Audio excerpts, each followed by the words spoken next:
Welcome back to the Retribution Report. Today's story comes from the ProRevenge subreddit. Today's story is called Boss from Hell Gets What She Deserves. Alrighty, folks, buckle up and let's get going. I am a woman in my 30s, and I have been a people pleaser to a fault my whole life. I have been working in marketing for 10 plus years. Over the years, I've had my share of bosses who were good, average, and some who sucked. There is one in particular that stood out as awful. This story is from about 5 plus years ago. So Pamela, not her real name, in her 40s, was the VP of marketing and sales for a mid-sized retailer. She started at the company a few years after I did, and if rumors were true, she was the fourth pick for the position and was simply hired so the company could appease its shareholders. I was a manager under her, and my whole job was to make sure the website and stores had their products merchandised properly, received all their monthly sales materials, managed advertising, set up and managed the department's budget, PM'd all department projects and operations, created reports to reflect sales, managed presentations / creative briefs for future products, etc. In short, I did her work and all the administrative grunt work to keep the department afloat. I managed all of this because I had access to her email and many times sent emails on her behalf to keep the department functioning. Pamela spent most of her time showing up after 10 a.m., taking business lunches, and planning company parties. I don't even know why we did those, but I had to plan those too. I consistently questioned why she spent so much of our budget on these events when we didn't have the budget or resources for any of it. Pamela told me to take from future months' budgets to pay for our current month's overspending. So, at the start of every month, I had an original budget, and by the end of the month, I had to turn in an edited budget. Edited under Pamela's direction, of course. And that made it look like Pamela's spending was under control. Now, this is an important fact for later. I definitely made mistakes here and there, being in charge of so many tasks, and constantly found myself working 12-hour days, split between being in the office and working after my kid went to bed. Weekend work was also done before my family woke up and after they went to bed. During Pamela's first major holiday season, sales were shit.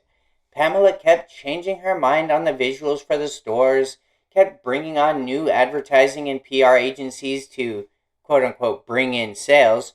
All of these agencies consisted of her personal friends, and ignored our buying / merchandising team's planned promotions for her own better ones. At this time, I had been dealing with an ongoing infection that turned into sepsis and was hospitalized. The doctors and my husband said it was due to the stress of work and that I needed to take a break. As I recovered, I realized how much I was hurting myself, my family, and even the company I worked for. Eventually, my old habits got to me, and I got on my phone and checked mine and my boss's emails. What I found made my blood boil.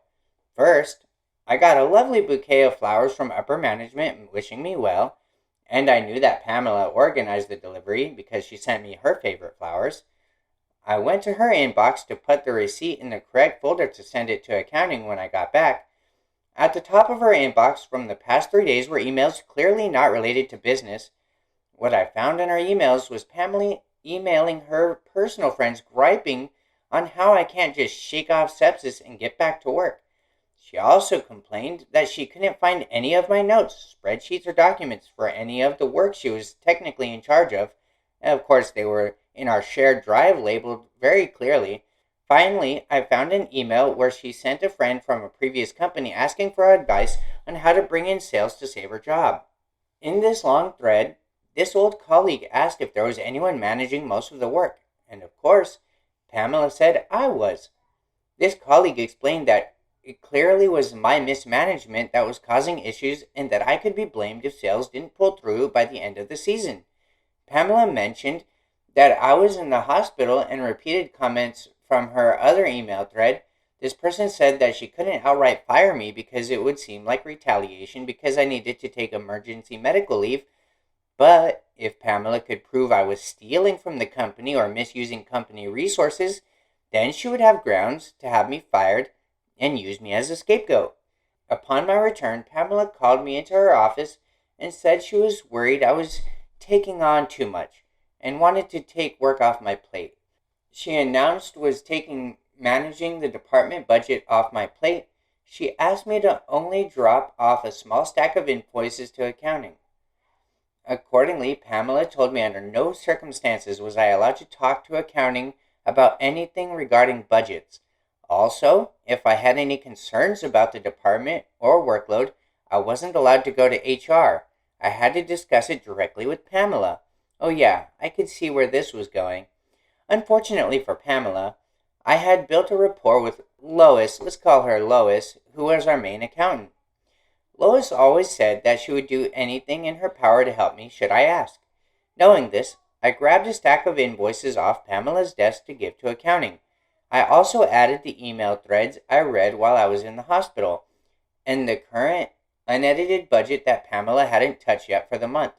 I also found in my filing cabinet the hard copies of old budgets with Pamela's handwriting on what numbers to change to balance our budget. Finally, I added an email from our first round of budget adjustments where Pamela subtly threatened to put someone else in my job if I couldn't do what she asked. So I walked and dropped off the invoices to accounting when I bumped into Lois. She brought up invoices and I sternly looked at her and said, Pamela is the only one in our department that Lois is allowed to talk to about our budget and invoices. Lois saw the suspiciously thick file folder on her desk, gave a firm nod, and lovingly kicked me out of her office.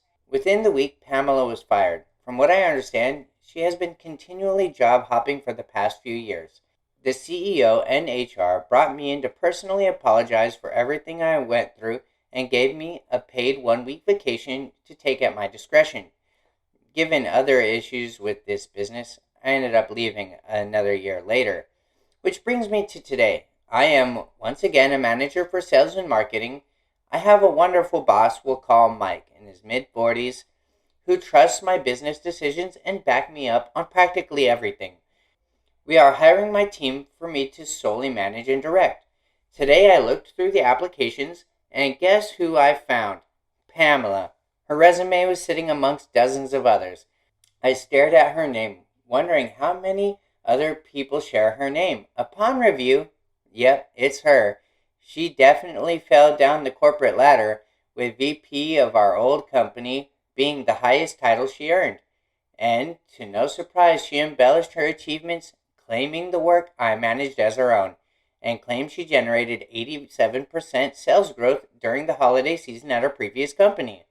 As a people pleaser who firmly believes in giving everyone a chance, it has never been so satisfying to click disqualified on her resume. Maybe I'll send a personally written rejection email. Well, that's going to do it for today, folks. Let me know your thoughts in the comments and make sure to like, subscribe, and tick the bell to make sure you don't miss out on any future content. Peace out.